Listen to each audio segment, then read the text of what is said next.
What great timing. We're talking about priority picks, and my arrow's going to North Melbourne, or the idea they want a priority pick. I'm going to arrow their 2020 list changes. So let's start off with their off-season listings. Now they started off. Sorry, I hit my elbow.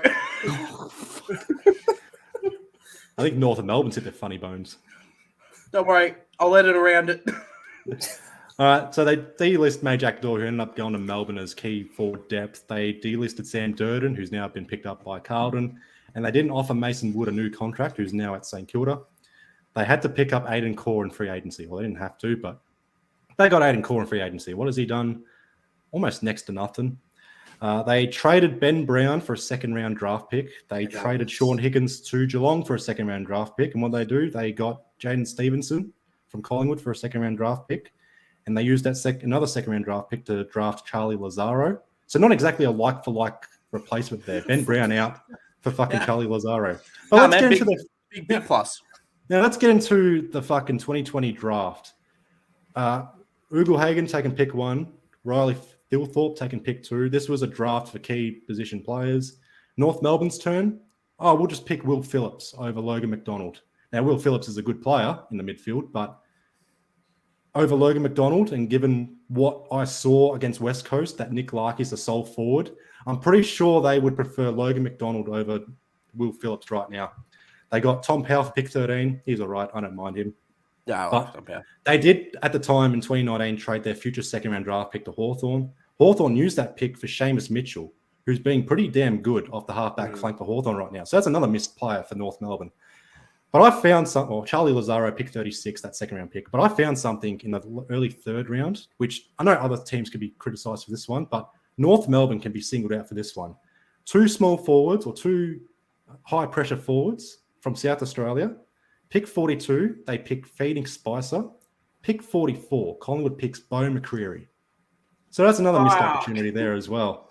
And they also pick up Eddie Ford for pick 56. So he's all right. Don't mind him. I like Eddie Ford.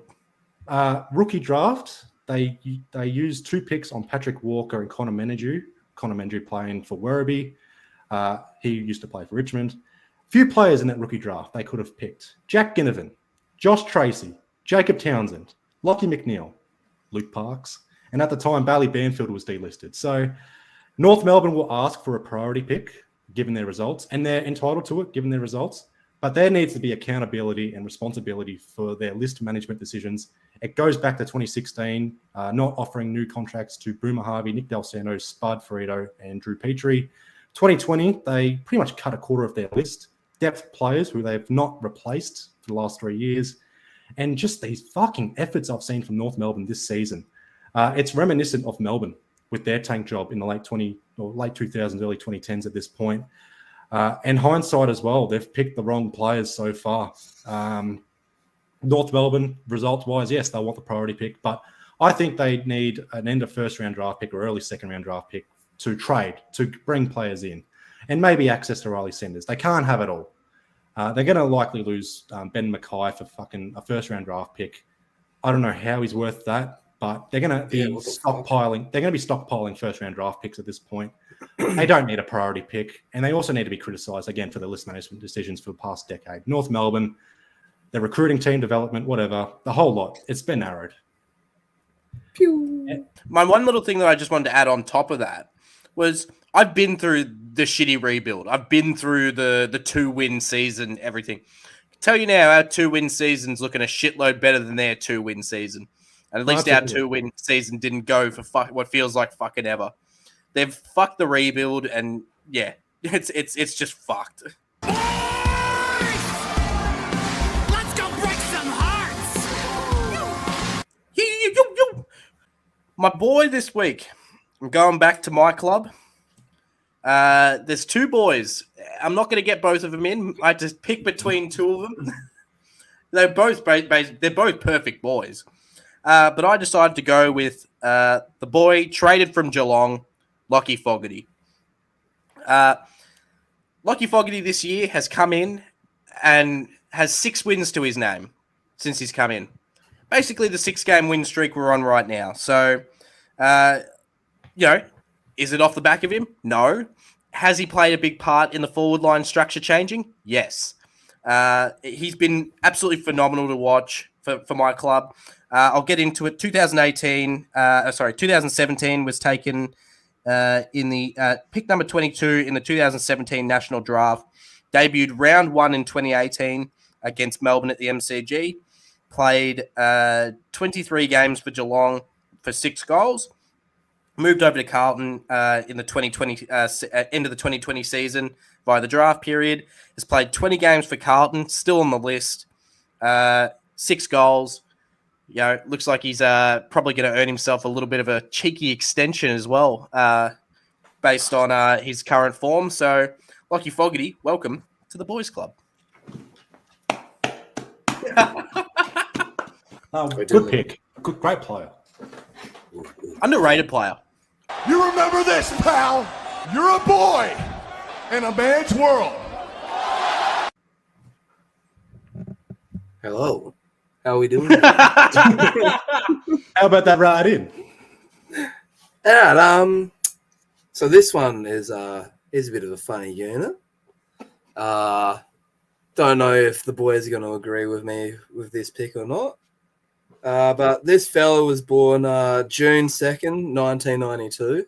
I love the date. He played for Gold Coast and Carlton. He was drafted from the Norwood Football Club, and he made his debut for Gold Coast in 2011 and played 22 games in his 5 seasons with the Suns before being delisted and subsequently signed by Carlton, where he played 4 games for the club. Daniel now has 2 podcasts as well as amassing over 8 million followers on TikTok. It's the man himself, Daniel Gorridge. Goz! What a week to do this to Nathan. Just for context, I have unblocked Carlton on Instagram, but I have blocked Dan Gorringe, so that's a good little trade. I don't want to include him, but I mean he meets the criteria. Mate, he is a perfect boy. I mean, he had to go in at some point. Dill Buckley's going to be going in at some point, so yeah. Well played, mate. So I don't want to golf clap him, but I'm wearing the fucking Carlton jumper, so I may as well fucking stand up again and clap him. Goz! I don't even know the Biffo. I literally picked him because I saw like a few TikToks or Instagram videos.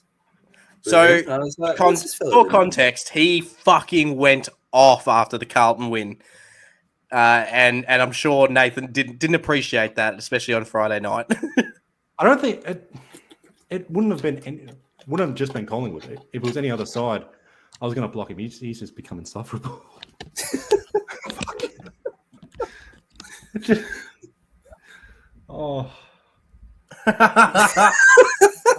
I'm a better football player than him. I'll just leave that there for the rest of the podcast. All right, good induction.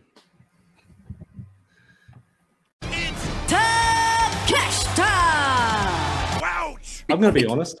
I watched Blood and Guts while I was away. I have not caught up with any wrestling in the past week, so someone please fill me in for once. Takeshita is missing. Takeshita was missing this week. Was he on? Okay, was he on Rampage? No. Was he on Dynamite? No Dynamite.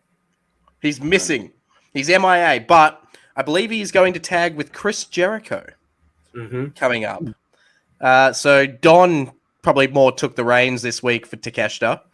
And it looks like because he's trying to pull Jericho in, he's going to tag team with Chris Jericho. I believe it's next week on Dynamite against Sammy and Daniel Garcia. So absolutely nothing this week when it comes to Cash to watch because he has just been MIA after Blood and Guts. Yeah, he just walked away. I haven't seen him since. That is Takesh to watch because there is none this week. I will say I do want to see him in mixed tag team action with Rio, just to see what Meso's reaction is. You say the name Rio and Mason just like cringes immediately.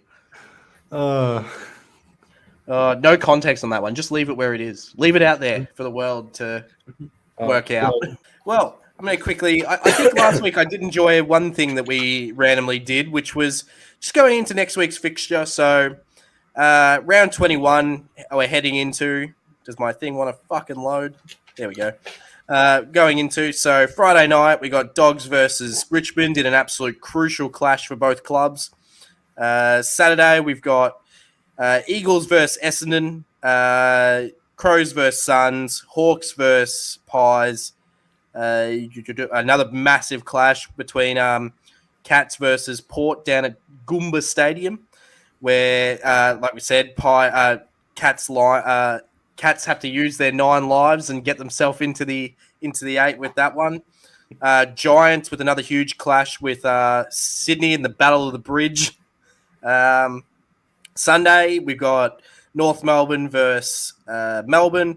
We got St Kilda versus Carlton, and we've got Freo versus Lions.